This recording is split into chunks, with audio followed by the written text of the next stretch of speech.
He used to say I was the calm in his chaos. The voice of reason when the board turned ruthless. The woman who made him sharper.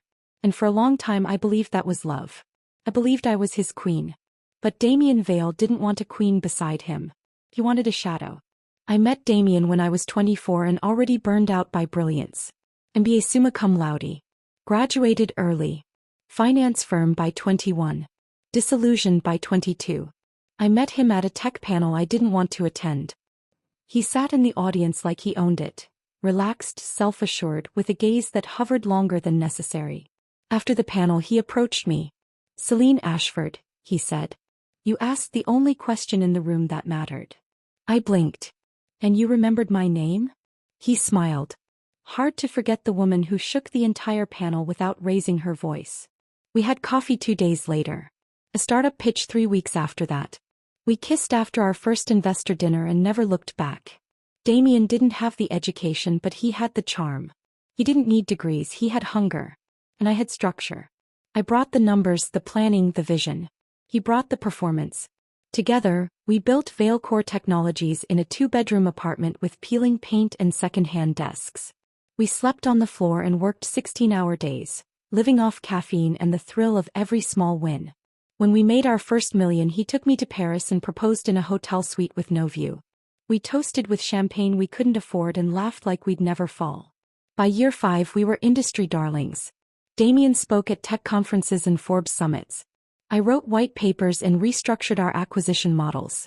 We bought a penthouse in Manhattan, filled it with muted tones and sharp edges, and learned how to smile through networking parties we hated.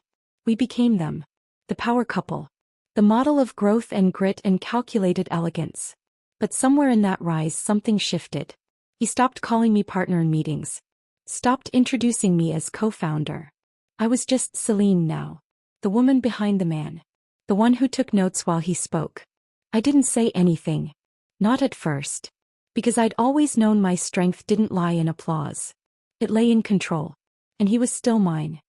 One winter evening I stood in front of the full-length mirror in our master suite, wrapped in a silk robe and silence. The kind that only lives in marble-floored homes with too many rooms and not enough warmth. Damien walked in, loosened his tie, kissed my cheek. "You've been quiet lately," he said. "Thinking," I replied. "About expansion. Seoul looks promising." He smiled. "Always working. That's what built us," I said, meeting his eyes through the mirror. He smirked. "Correction. That's what you built." I turned.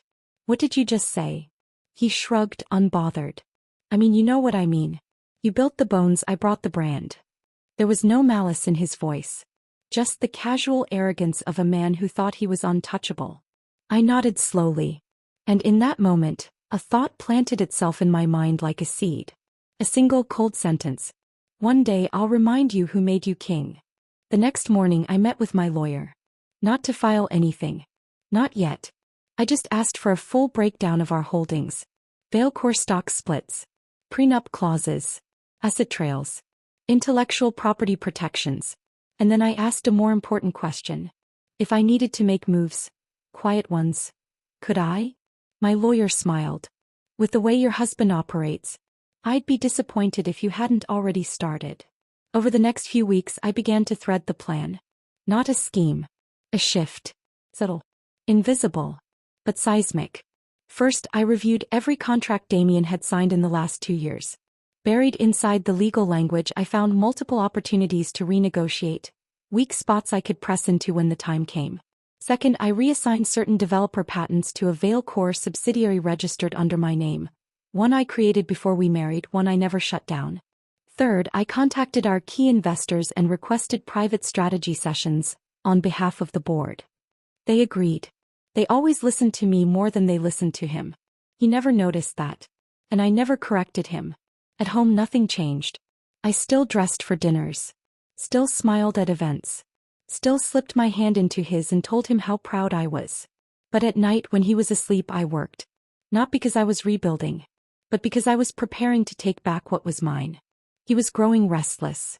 I could see it in the way he paced more in meetings. How he corrected me in front of staff.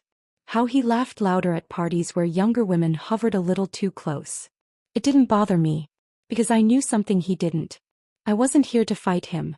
I was here to replace him.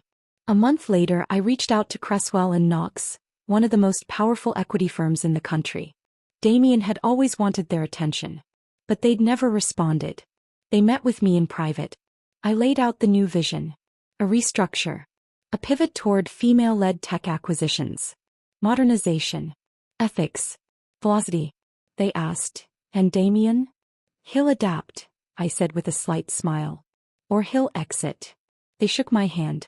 We like your kind of leadership, Ms. Ashford. That night, Damien came home late. Said he'd been at a VC dinner. I was in the library reviewing new contract drafts. He kissed my head, poured whiskey and said, "You've been busy lately." "Always," I replied. "You haven't asked about my week." I looked up. "Should I?" He raised an eyebrow. "Something wrong?" I smiled. "No. Not at all."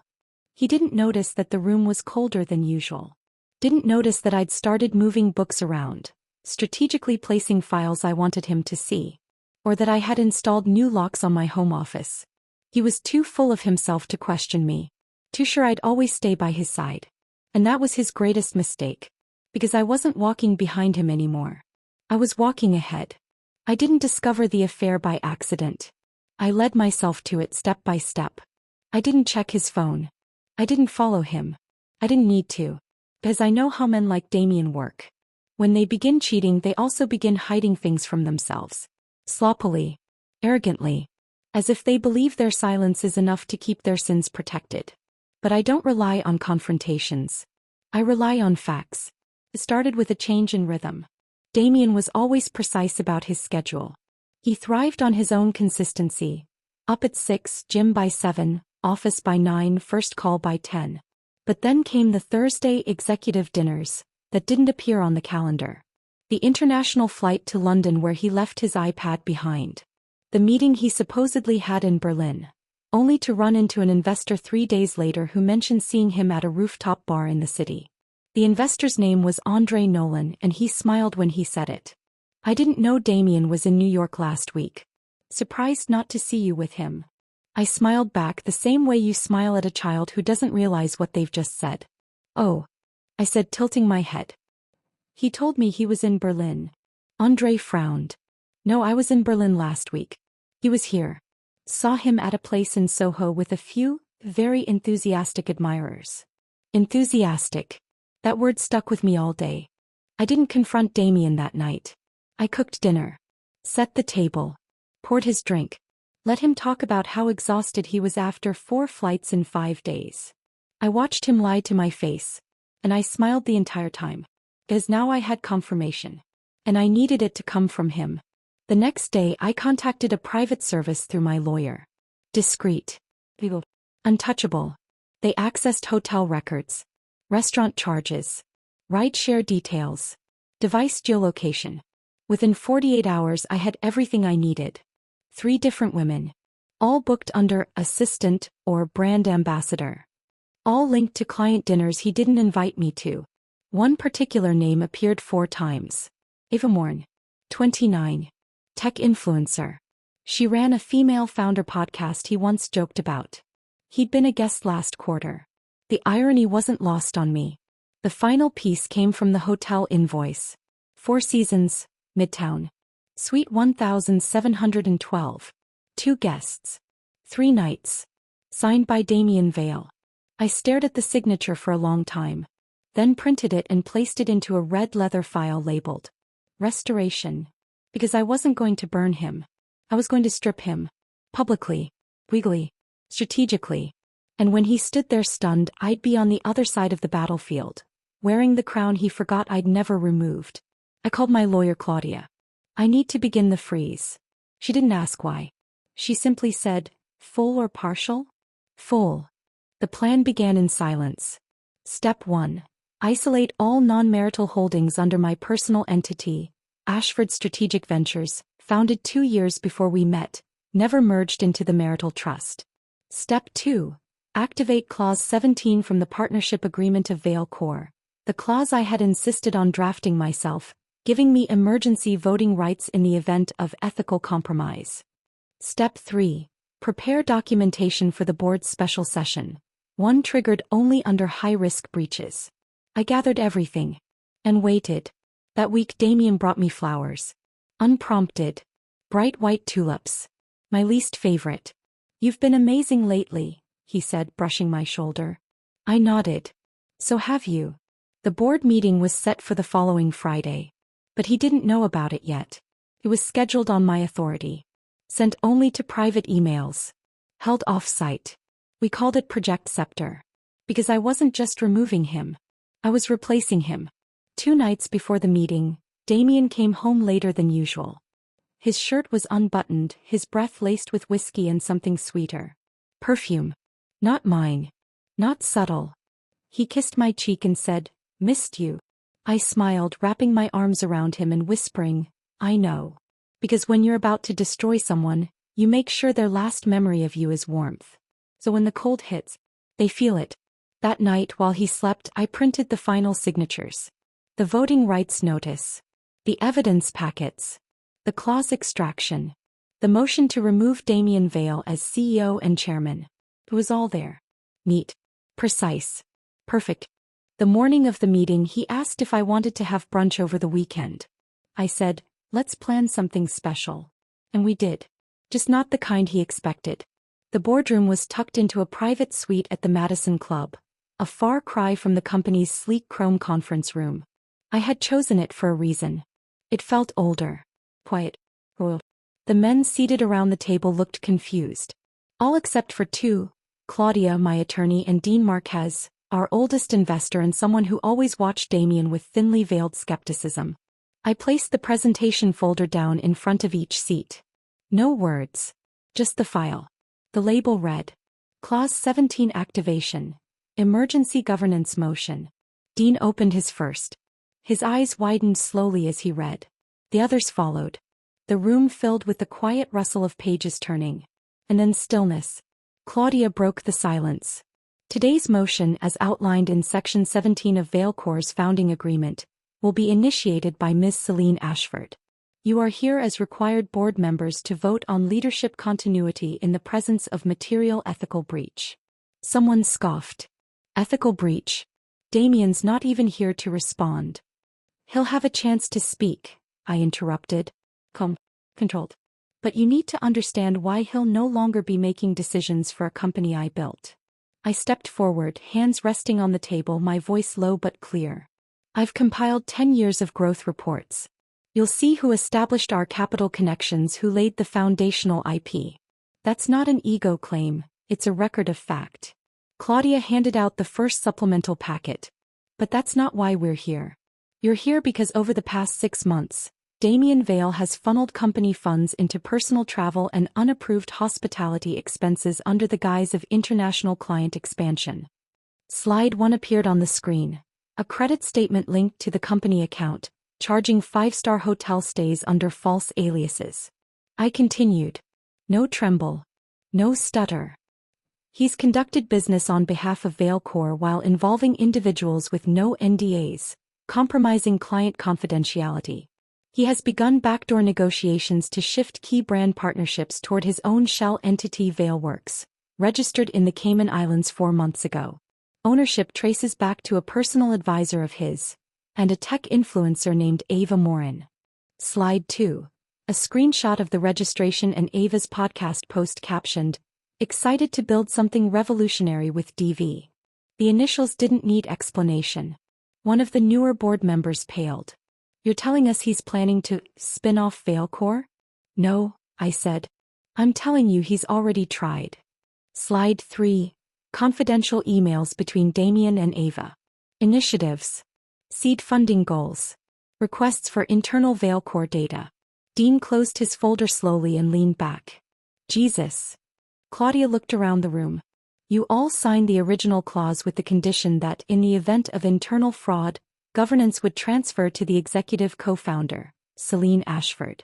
I locked eyes with each of them. This isn't revenge. This is protection.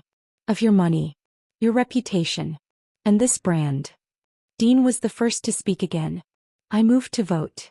No hesitation. One by one they followed. Unanimous. When Damien walked in 20 minutes later, summoned by email, he looked exactly as I expected. Smug, slightly winded, dressed in his signature navy-tailored suit with the knot in his tie still half undone from whatever urgent distraction he'd been pulled from. He stopped when he saw me at the head of the table. Paused when he saw Claudia. But the calm on my face, that shook him.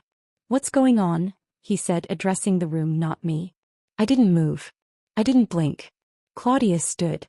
Per Section 17 of the Governance Agreement, your role as CEO and chair of Vale Corps has been revoked, effective immediately. Damien laughed. Too loudly. Is this some kind of joke? Dean spoke before I could. No. It's a vote you weren't here for. Because while you were flying women around the world on corporate money, we were making sure your scandal didn't burn the rest of us to the ground. Damien's face turned crimson. You can't do this without me. I just did, I said. You think this is over? No, I said softly. This is mine now. He lunged for the documents. Claudia pulled them away. You'll regret this, he spat. No, Damien, I replied, rising from the seat. You regret it. You thought you could build a legacy on my foundation and then replace me with a younger version of admiration. But while you were busy performing power, I became it. The room fell into silence. The kind that doesn't invite argument. Only acknowledgement.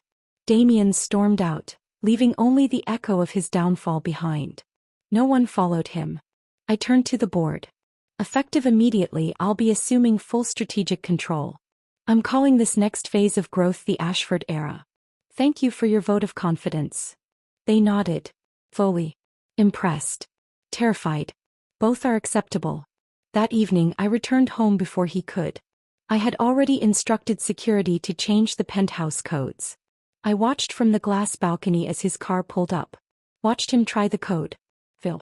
Try again. Then look up. I raised my wine glass from the balcony and offered him a small smile.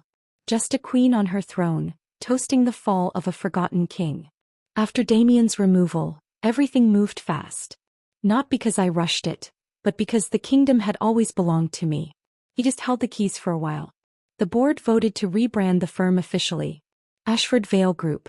Grayson Locke, an old contact and silent investor, called me the morning the new site launched. You're colder than I remember, he said. Funny, I replied, sipping my espresso. I've never felt warmer. The media framed it as a visionary transition. A necessary pivot in the face of shifting leadership values. But the truth leaked. Not by me. I didn't have to. Damien's downfall was too rich, too predictable for the tech press to resist. Co-founder removed in sudden overhaul. Sources say hidden entity, scandal involved. Is this the end of the Vale Corps era?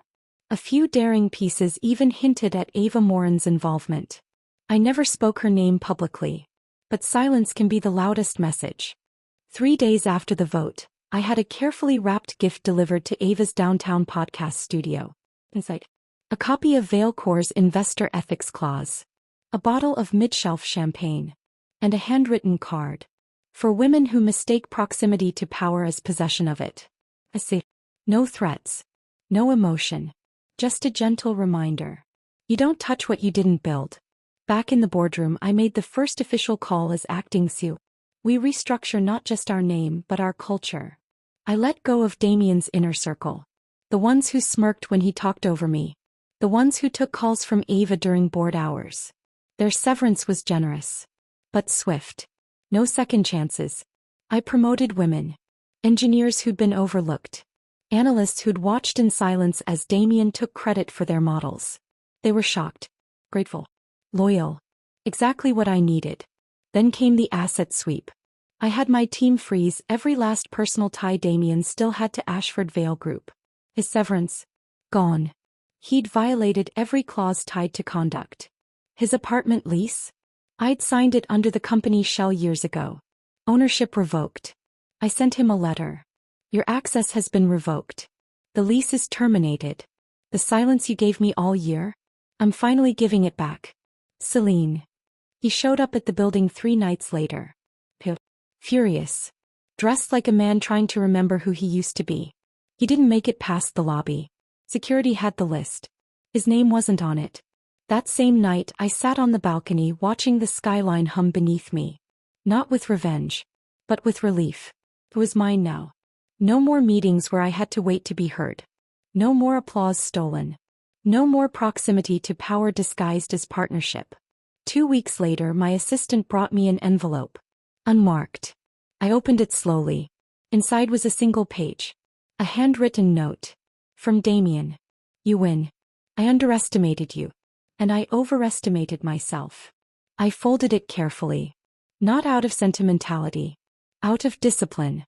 I document everything. In the weeks that followed, Ashford Vale surged. Our valuation jumped. We landed a deal with a European fund Damien had tried to charm for 3 years. They called me directly. Said they wanted to work with the real brain behind the company this time. I told them, "You're welcome." It had been 3 months since Damien's removal. The headlines were long gone. The dust settled. But I was just getting started. Ashford Vale Group was no longer just a company. It was a kingdom. One that bore my name, my voice, and no shadows. The first order of legacy? Global expansion. Not the kind Damien promised investors while sipping bourbon in Tokyo. The kind that was real. Structured. Financed. Unshakable. We opened operations in Singapore and Berlin with Seoul and Dubai under review. I sent senior partners I trusted. Women who knew the boardroom wasn't built for them but learned how to reshape it anyway. I watched our numbers surge. Watched the analysts rewrite their forecast. Watched competitors blink at the speed with which we moved. And in every meeting I said the same thing. Grow like a woman. Relentless. Underestimated until you're not. Ava tried to make a comeback. She posted a vague apology online, calling it a learning experience. She started a new podcast. New name. New brand. But reputations are like glass. Once cracked, they reflect the break even after polish. No one in our industry reached for her. Because I didn't need to bury her. I simply moved forward without her. And that was enough. Damien, however, was quieter. After being removed from the company, he tried to pivot. He pitched to VCs under a new LLC. I know because one of the firms he approached CC'd me by mistake. An old shared contact. The deck was sloppy. The projections laughable. He used buzzwords we banned in 2021. I didn't respond to the email. But I did forward it, silently, to one of our partners. Within 24 hours the funding circle was closed. Not in his favor. He didn't know I did it. He doesn't need to. Because power isn't always public. Sometimes it's knowing you can end a conversation, with a glance. One afternoon my assistant stepped into my office. "There's someone asking to speak with you." "Who?" She hesitated. "Mr. Vale." I looked up. "He's here. In the lobby." I closed the laptop. Fixed my collar. "Tell security to walk him out." An hour later he emailed. "Salim, please. I need 5 minutes. I don't want to fight. I just want to say thank you. For everything we built. For what you gave me. I didn't see it then. I do now. But this time." I sat with that for a full hour. Not because I was considering it, but because I wanted to choose the right setting. I agreed. We met at Hollow and Thorn, a private lounge downtown. Elegant. Quiet. Dim lighting. No cameras. Neutral ground. When I walked in he was already seated. Hair shorter. Suit wrinkled.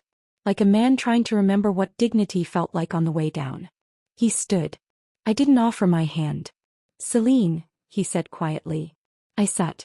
"Let's not pretend this is something it's not," I said. "You asked for 5 minutes. You have 3. He hesitated then nodded. "I deserved what you did," he said. "All of it. I guess I didn't think you'd ever actually go through with it." I tilted my head. "You thought I'd stay quiet?" He didn't answer. "I didn't come here for an apology," I said. "And I certainly didn't come here to rewrite history. You made your choices. I made mine." He looked down at his hands. They were shaking. "I ruined the best thing I ever had," he murmured. "No," I said softly. "You ruined the only thing you didn't have to earn." I opened the folder beside me. Inside, the finalized divorce decree. Clean. Precise. Asset division, resolved. Public statements, waived. Non-compete clauses, locked in tight. I slid it across the table. "You wanted closure. That's what this is. He stared at it. I don't even recognize the woman sitting across from me, he said.